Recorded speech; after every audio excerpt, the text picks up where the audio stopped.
Bonjour à toutes et à tous et bienvenue dans Easy Chief. Aujourd'hui, je vous présente EasyDraw. EasyDraw, c'est l'outil qui vous permet de créer une situation tactique et de la décider très rapidement, directement sur un fond de carte. L'objectif, faire une syntaxe fiable, lisible et utilisable sur le terrain aussi bien qu'en formation. Quand j'ouvre EasyDraw, j'arrive sur une carte Google Maps qui me géolocalise automatiquement. Je vois ensuite trois barres d'outils. À gauche, une barre latérale rétractable, c'est la barre de dessin. En haut, une barre dédiée plutôt à la gestion globale de la carte.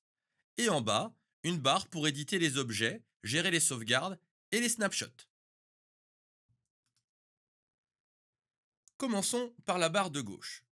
J'y retrouve d'abord l'outil de sélection, classique pour choisir un objet déjà placé sur la carte ou alors pour me déplacer sur la carte. Juste à côté, j'ai l'outil crayon. Quand je le sélectionne, je peux choisir une couleur, une épaisseur, et ensuite je peux dessiner librement sur la carte. C'est l'outil main levée. Ensuite, j'ai l'outil ligne. Là aussi, je peux choisir une couleur, une épaisseur et un style de ligne. Plein, tiret ou trait-point. Le trait-point est typiquement celui qu'on utilise pour tracer des secteurs géographiques. Pour dessiner une ligne, je vais cliquer une première fois sur la carte, puis je vais au point suivant et je construis la forme que je veux. Quand ma ligne est bonne, je clique ici sur Terminer la ligne.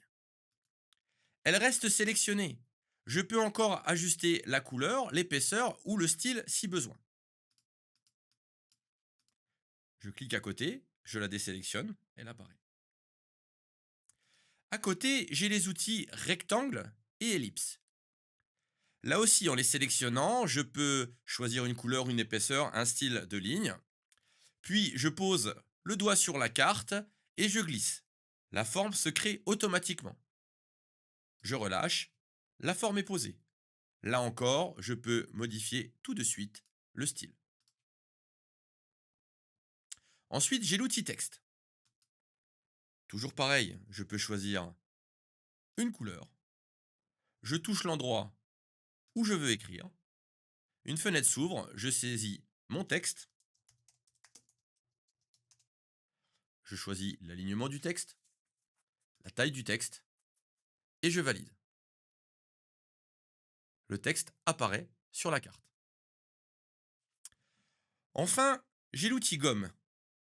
Je peux choisir sa taille et je peux effacer seulement les traits de crayon à main levée.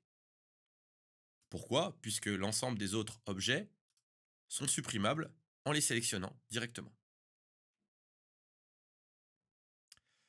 Point important, tous les objets créés avec la ligne, le rectangle, l'ellipse ou le texte sont déplaçables et redimensionnables quand je le veux. Le crayon main levée n'est pas déplaçable, comme sur un logiciel de dessin. Un trait reste à sa place. Mais je peux néanmoins l'effacer avec l'outil gomme et recommencer mon trait si je veux le modifier. Ce n'est pas une particularité d'EasyDraw, c'est le fonctionnement typique des logiciels d'infographie.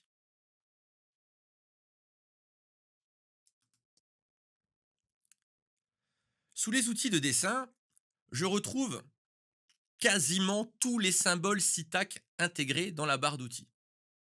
Ils sont noirs par défaut. Pourquoi?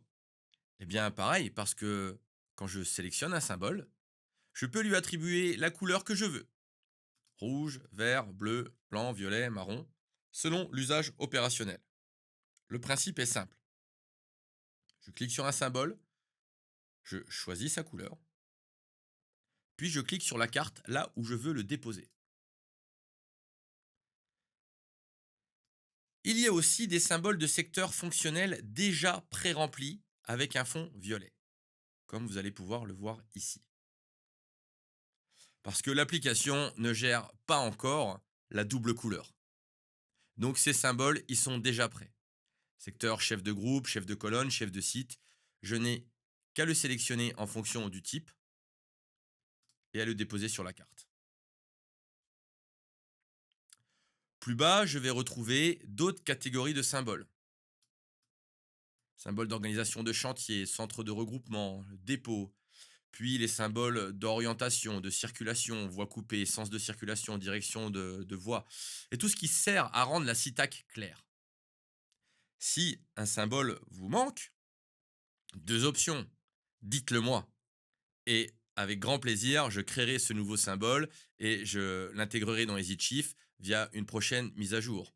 Néanmoins, vous avez la main et vous pouvez ajouter tous les symboles que vous souhaitez.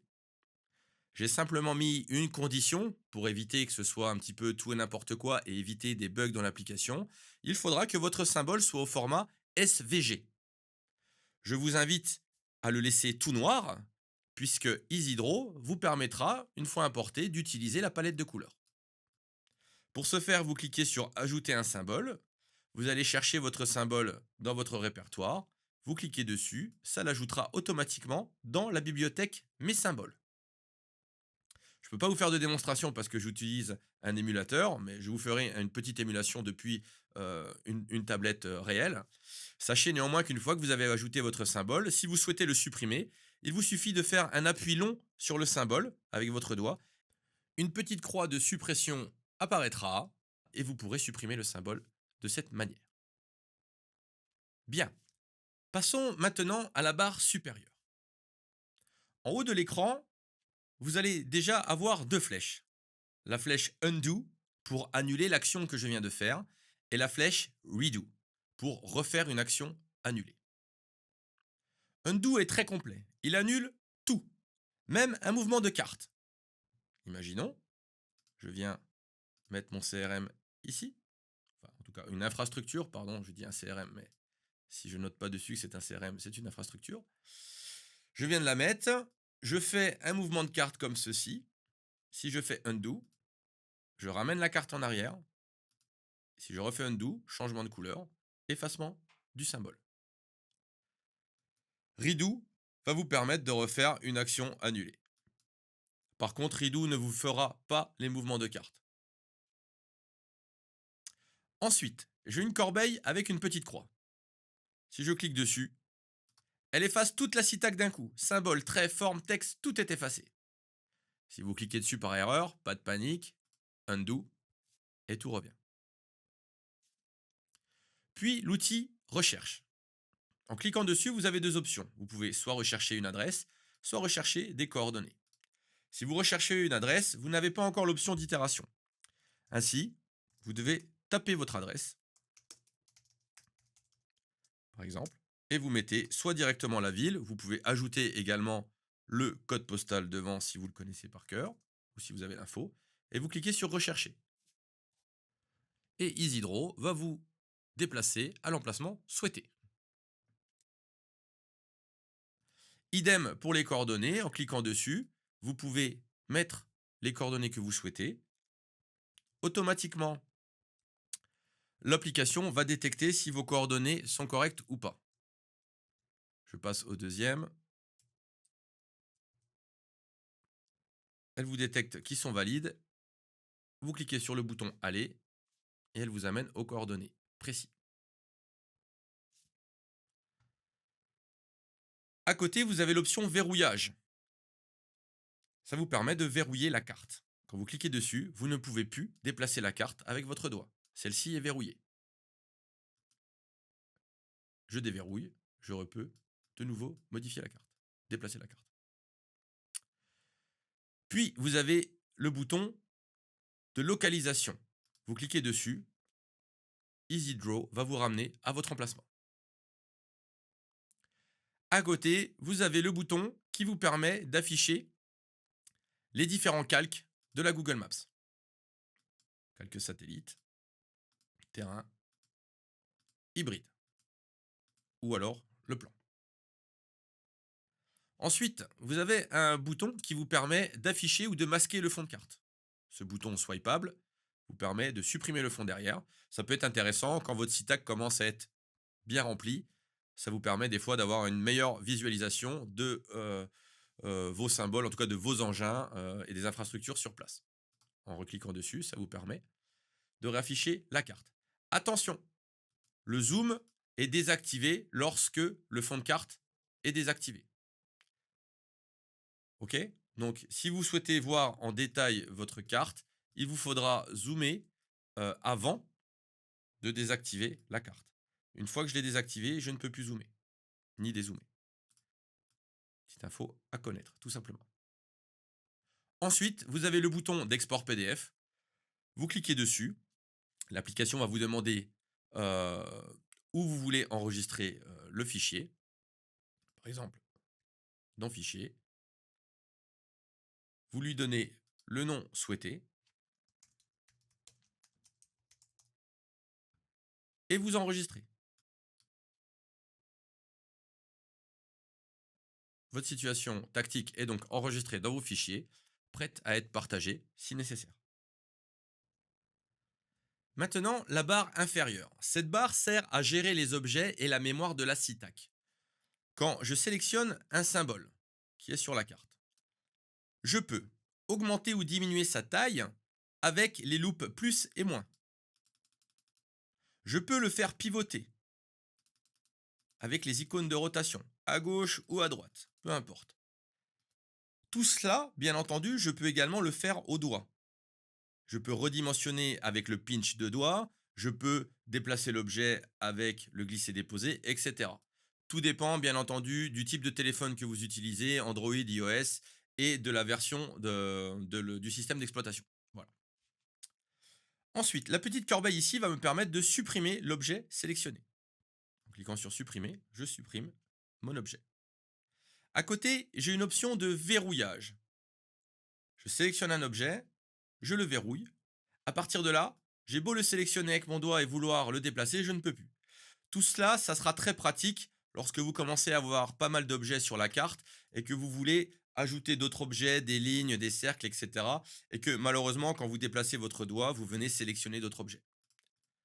Pour désélectionner l'objet, il vous suffit de recliquer sur l'icône.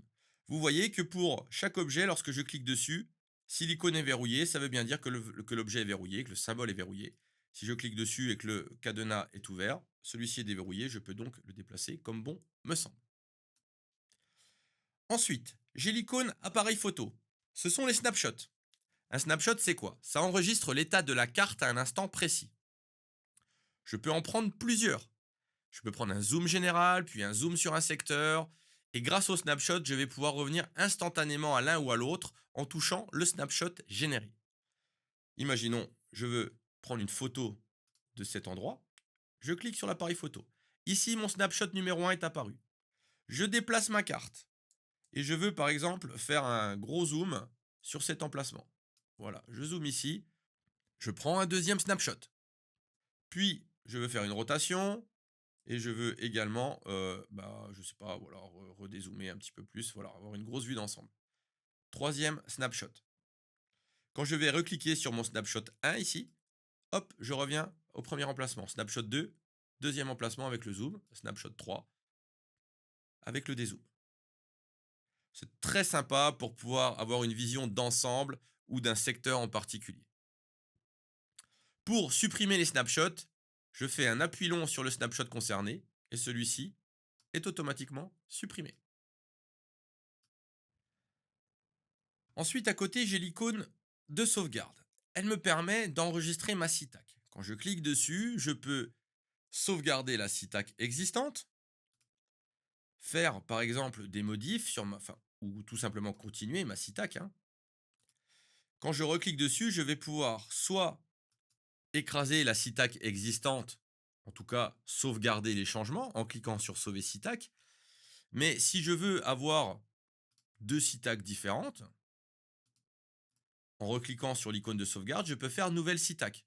Et là, j'aurai donc deux CITAC enregistrés.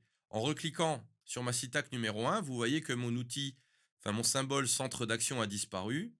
Quand je reclique sur la CITAC numéro 2, il aura réapparu. Comme vous pouvez le voir, chaque CITAC est datée, elle est horodatée, et vous pouvez, si besoin, la renommer.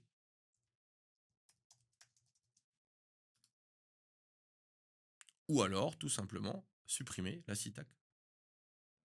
Attention, pas de message de confirmation. Ensuite, vous avez une petite manette. Ce n'est pas pour jouer aux jeux vidéo. Cette manette va activer un joystick de déplacement fin. Pourquoi? Parce que quand vous avez un écran petit, ou que vous voulez ajuster un symbole non pas au millimètre, mais de manière un peu plus précise, en sélectionnant votre objet, le joystick s'active automatiquement et vous pouvez déplacer l'objet au joystick. Ça sera très pratique quand vous utilisez votre téléphone portable, par exemple, et pas une tablette pour faire cette sitac. Des fois, avec les doigts, vous aurez des difficultés à ajuster un peu plus précisément. Pour désactiver le joystick, vous recliquez sur l'icône de la manette. Je crois que nous avons fait le tour d'EasyJoe. Un petit rappel, c'est que le bouton rouge ici vers EasyChief va vous permettre de retourner à l'application pour les systèmes Android, en sachant que pour les systèmes iOS, vous pouvez directement utiliser le swipe vers la droite pour sortir de tous les modules d'EasyChief. Bien, un dernier point que je voulais partager avec vous, c'est que quand on utilise Google Maps et qu'on pose des objets sur la carte à partir de coordonnées GPS, ce que je fais, donc toutes les icônes, les symboles, les textes, les lignes, etc., il faut comprendre que ces objets sont fixés à une position géographique réelle, une latitude et une longitude, pas à un endroit dessiné sur l'écran. Du coup, dès qu'on quitte une vue strictement à plat, la vue 2D, pour commencer à incliner la carte en perspective, ce qu'on appelle un tilt, une vue 3D, et qu'on commence à se déplacer, Google Maps ne fait plus juste un simple déplacement d'image. Elle recalcule en permanence la scène pour simuler la profondeur, les reliefs, les bâtiments, l'orientation de la caméra. Ce recalcul, il utilise une projection 3D, comme une caméra qui filme un monde en volume, qui va déformer volontairement la représentation à l'écran. Les distances apparentes, les alignements et la position visuelle des éléments changent selon l'angle, l'altitude de la caméra et la direction. Résultat, même si les coordonnées GPS de vos objets sont parfaitement correctes et n'ont pas bougé d'un millimètre, on peut avoir l'impression qu'ils glissent, qu'ils se décalent ou qu'ils ne sont plus exactement au bon endroit. C'est ce qui se passe en ce moment.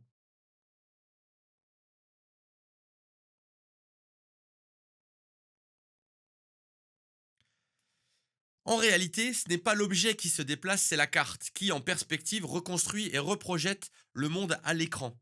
Et cette projection peut donner une sensation de décalage, surtout quand on incline fortement la vue ou qu'on déplace rapidement. Si on revient à une vue 2D à plat, tout se reclipse visuellement et on retrouve l'alignement attendu, parce que la projection redevient une représentation plane beaucoup plus directe. Ainsi, lorsque vous ferez du zoom ou du dézoom, il n'y aura pas de changement. Lorsque vous déplacerez la carte, il n'y aura pas de changement non plus. Par contre, voilà, quand on va la déplacer et que Google Maps va reconstruire une perspective, ben, nos objets, eux, vont rester à leur position GPS, alors que la carte de Google, elle, va se déplacer différemment. Alors, c'est quelque chose que l'on pourrait recalculer en direct et faire en sorte que ça s'adapte. Néanmoins, j'ai fait le choix de ne pas le faire, puisque, un, on est sur un outil de terrain qui n'est pas là pour coller à 100% une représentation d'une carte. Et surtout, c'est que si on le fait, puisqu'on peut le faire, mais on va demander des recalculs instantanés euh, systématiques et on va demander une ressource assez importante à votre téléphone ou à votre tablette qui va être très consommatrice de batterie. Heu et l'intérêt de ce type d'outil, ben, c'est de vous permettre de tenir le plus longtemps possible. Donc j'ai fait le choix, puisque je trouve que c'est largement acceptable, d'avoir ces petits déplacements lorsque vous utilisez la perspective, en fait. Je le répète, si vous ne l'utilisez pas, que vous faites juste du zoom et du dézoom, aucun changement, à ce niveau-là. Voilà, c'est tout pour, EasyDraw. Je pense qu'on a fait le tour. Heu Je le rappelle, c'est un outil complet pensé pour le terrain, qui essaie d'être rapide, qui essaie d'être précis, qui pourra aussi être utile en formation, que ce soit sur une téléphone ou sur une tablette. Vous pouvez construire une situation tactique claire, la sauvegarder, la versionner et l'exporter facilement. Voilà, encore une fois, pour moins d'1 € par mois, EasyChief essaie de vous offrir un maximum de modules qui va vous permettre de vous aider, je l'espère, un maximum en intervention.